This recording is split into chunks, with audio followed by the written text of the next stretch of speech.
Alright, so who do we expect caused the time freeze? I shrug. Everyone seems pretty convinced it's the magician. Elsie nods. So the first step is to prove that it wasn't. She makes a quick list. No magicians and why they didn't cause the time freeze. The Knight brothers, both deceased. Maru's apprentices, all deceased except for the Maru impersonator in Blackstone prison. Amari, on the bus with me during time freeze. Dylan Van Helsing, locked away in the sightless steps. Maria Van Helsing, attending new teachers meeting at the Bureau. Did I leave anyone out? Elsie shows me the board. Because if not, I think we can safely rule out magicians. Actually, I begin. There are other magicians I haven't told you about. Elsie's jaw drops. Wait, really? Who? The League of Magicians. They've been around for centuries. My best friend stares at me, speechless. I know I should have told you, I say, but they made me promise I wouldn't reveal them to anyone. It just doesn't seem fair to keep it from me now when we're investigating magicians. Okay, says Elsie, still looking flustered. So, I'm guessing no one at the Bureau knows about these magicians either? Maria Van Helsing would, I say. She's a member. And you? How many members are there? I was invited after the whole Dylan thing, but I never gave an answer. I'm not sure exactly how many there are. A few hundred, maybe? A hundred? Elsie stammers. There are hundreds of magicians out there that nobody knows about? Yes. Do you think any of them could have caused a time freeze? She asks. That's the thing, I say. They take being secret super seriously. There's no way they'd do something that could bring attention to themselves. Especially something as bold as freezing the leaders of the supernatural world. Well, is there someone you can ask? Is there like a special magic phone you guys use or something? Hold on. I sprint into my room, drop to the floor, and reach beneath my dresser for a small white business card. It was given to me last summer by the League steward. I head back into the living room and show it to Elsie. She reads aloud, International League of Magicians, then flips it over, where tiny writing is inscribed. A magician may place this card against any mirror to reach the League steward. I still can't believe there's this whole society of magicians nobody knows about, says Elsie. You have to ask the steward person if he knows anything about the time freeze. I know, but it's complicated. Remember the video of me and Dylan's fight? When he was trying to recruit me to his side? How he made a really big deal about the two of us being born with magic? How it made us special? Well, the League of Magicians believes the same thing. I'm kind of scared what they might have planned for me. What if they turn out to be just as bad? Elsie nods. I get it. You know I'm the biggest wimp in the world? I start to interrupt her, but she shakes her head. We both know it's true, she says. It's the reason I've never fully shifted into a dragon. I've never done anything brave enough to make it happen. But that's not you. Amari, you're the bravest person I know. As many fans as you have now, I remember when everyone hated you just for being a magician. But you didn't let that stop you from saving the world. You're still the same girl you were then. Go and get the answers you're looking for. It's the only way we can be sure that magicians are innocent. I suck in a deep breath, then blow it out. It really is the only way to be sure. You're right, as always. It's time for me to be brave. If Super Sweet Maria Van Helsing is a member, they can't be that bad, right? Elsie smiles. I'm also really curious to see how this card works. From a scientific standpoint, of course. I grinned. Whatever you say. We head into the bathroom and flick on the light. The card said it's placed against the mirror to reach the steward. But reach him how exactly? Elsie adjusts her glasses. Do you think it's like FaceTime and his face will just appear in the mirror? I shrug. Maybe stand in the doorway, just in case. You aren't supposed to know about them, remember? She nods and steps just out of view. I decide to test the card out, letting it just barely touch the glass. To my surprise, the mirror ripples like water in response. Elsie and I exchange glances. The card said to place it against any mirror to reach the League steward, I say. Maybe I'm supposed to reach inside? Elsie gives me a thumbs up. Before I can chicken out, I push the entire card through the mirror. The surface swirls around my wrist, which suddenly feels cold and wet. I look to my best friend in alarm, but the mirror yanks me inside. One second I'm standing in my bathroom, and the next I'm pulled into freezing water that chills me to my bones. I try to snap my mouth shut, but it's already full. My eyes start frantically back and forth. I'm shivering like crazy, and it's pitch dark nearly everywhere I look. But below me, far in the distance, something glows, so I kick off in that direction. Please let me get there before I need another breath. It just seems so far away. Too far. I concentrate on putting one arm in front of the other, kicking hard with my legs and rolling myself toward the light. Everything burns, my muscles and especially my lungs, until finally, I get close enough to make out the shape of a man standing in a brightly lit doorway. He's moving his arms, and I realize he's waving me forward. I use what strength I've got left to make one last push. 2 hands reach out and pull me inside, but it's completely dry. With a thump, I land on the hardwood floor. I'm coughing and spitting up water, but I made it. Thank goodness. Cosimo Galileo Leonardo di Pazzi, Cosmo to those who know him, the steward of the League Magicians, pats my back. My dear girl, are you quite alright? I'm too busy inhaling a lungful of air to do anything but nod. It just so happens I was making arrangements to pay you a visit in the morning, and here you are, impeccable timing. Why did your car try to drown me? I ask as soon as I'm able. Cosmo frowns. That's a security measure, I'm afraid. There is always the chance that a new magician might find the card and try to use it. Had you provided some proof of magic, the house would have sucked you right through the front door. Proof of magic? Literally a spell of any kind, he explains. It's a real shame you haven't been taught always. I'm not sure what to say to that.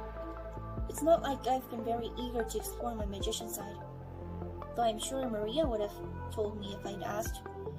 What's done is done, I suppose. It's a wonder you made it through, though. Large, hungry things prowl these steps at night.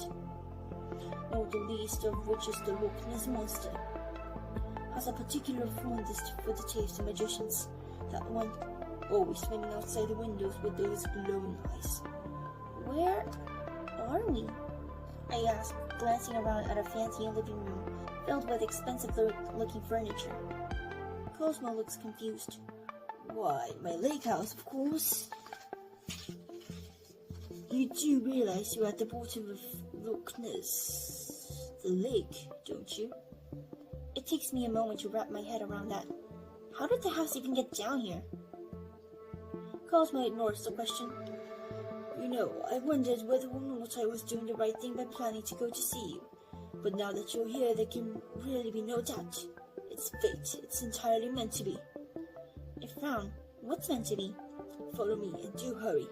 The house throws a fit whenever guests arrive before it's ready to receive anyone. It can't be quite a rude host when it's in a mood. As if an answer, the whole building shakes in irritation. Brooms and mops and dusters glide out of the next room and begin to furiously clean the area around us. Cosmo puts his hands on his hips and raises his voice. Our guest doesn't care if you are still a bit messy, do you, Amari? I just stare. Tell it, Cosmo whispers. Tell it the house is quite clean enough already. Oh, right. I nod along. Wow, this is one clean house. I sure wish my apartment looked this good.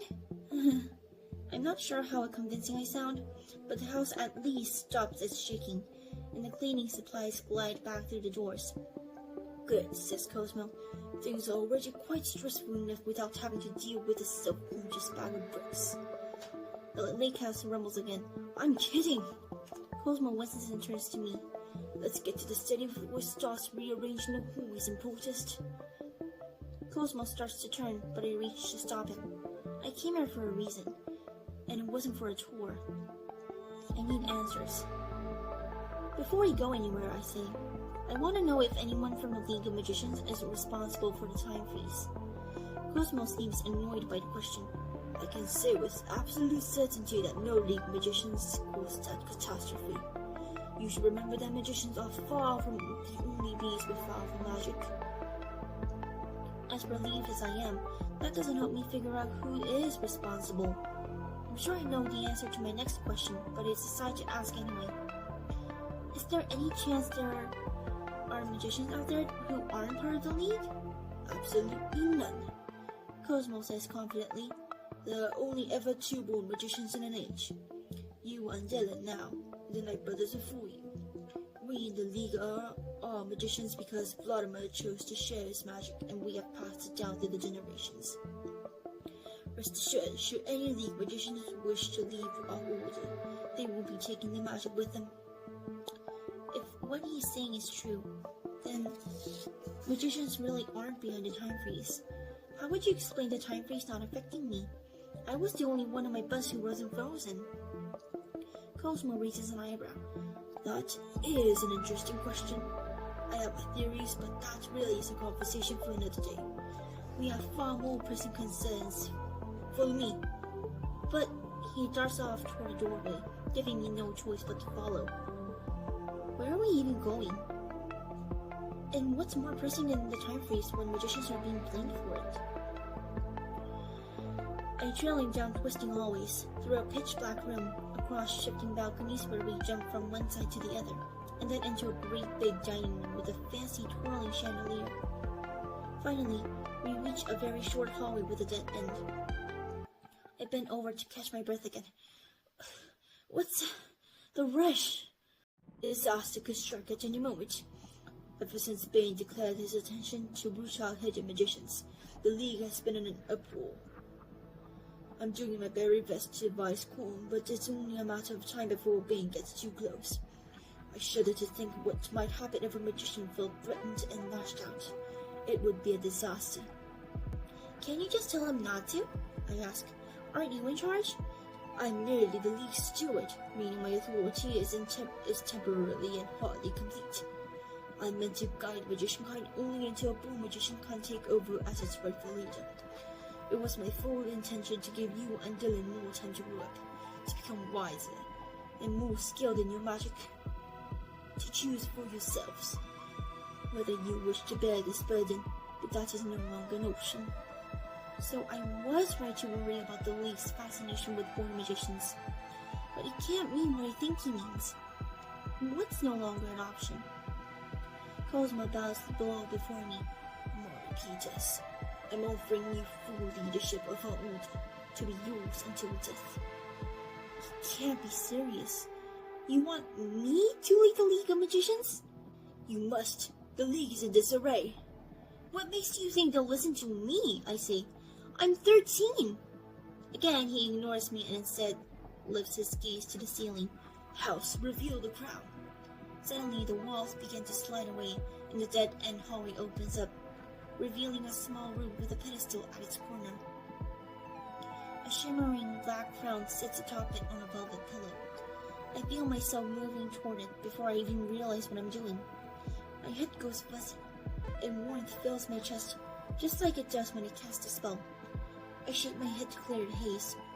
What is that? A treasure, handed down from one of the Night Brothers, the crown of Count Vladimir. A memory comes crashing into my mind. The last time I was in the same room as something belonging to the Night Brothers. The black book that Dylan stole from the Beru's vault. It is my duty to present it to you, Cosmo continues. The League has passed down Vladimir's magic through the generations, but it's still Vladimir's. Whoever wears his crown can summon all of it. Your spells wouldn't be merely drawn upon the magic in your own blood, as they do now, but on that of hundreds of magicians. I'd claim this power for myself if I could, but the crown can be worn only by a born magician. He looks at me seriously. Will you accept it? Take your place on the Midnight Throne and lead us against our enemies. He means Bane, and the agents he'll send after the magicians. Is the Beru your enemy? Cosmo's eyes grow hard. You might possess some loyalty to the magician hunters in the Bureau of Supernatural Affairs, but my concern, first and foremost, will always rest with the survival of magician kind. I shake my head. You want me to choose between the Bureau and the League? I'm asking you to choose between what you like to be and what you already are, what you've always been. Being a magician is in your blood, child. You think you have magic now, but the crown will grant you more than you ever thought possible. You would be stronger than any magician who has ever lived. No one can stand against you. The thrill in his voice stirs the growing sense of dread inside me. It's clear that I've made a terrible mistake coming here. How can I accept the crown when I barely understand the magic I have? What do you want me to do with all that power? Defend us, says Cosmo. Lead us into war if need be. Bane has forced our hand. Our very existence wavers on a knife's edge. It would only take to capture one magician to reveal our existence to the supernatural world. We must act, and we must act now. Suddenly I feel dizzy. Is Cosmo really asking me to turn against all the people I care about at the Bureau, including Vincent? Is he really suggesting a war? My mind scrambles for some way out of this. I need some time to make a decision, please. Cosmo frowns. Time is the only one thing we don't have. I don't care. My voice cracks with desperation. This is all too much. It's what I need. Cosmo shakes his head, a sad glint in his eye. The others will hear of this, and I won't be the only magician to question whether you've chosen to place the Bureau of the League. Just listen to me, I say. If I can figure out if I can figure out how to end the time freeze, then the Supernatural World Congress would be free, and Bing would lose his position as Prime Minister. Things would go back to normal, and no one would be hunting you. Cosmo doesn't answer, letting my hopes dangle in the air. Please, I repeat. I don't want anyone getting hurt in some stupid war. You can't want that either. Finally, he says, I will give you as much time as I can. His expression hardens again. But understand, refusing the crown comes with grave consequences. Relief pours over me. I understand. No, he replies, I don't believe you do. But I have a feeling you will.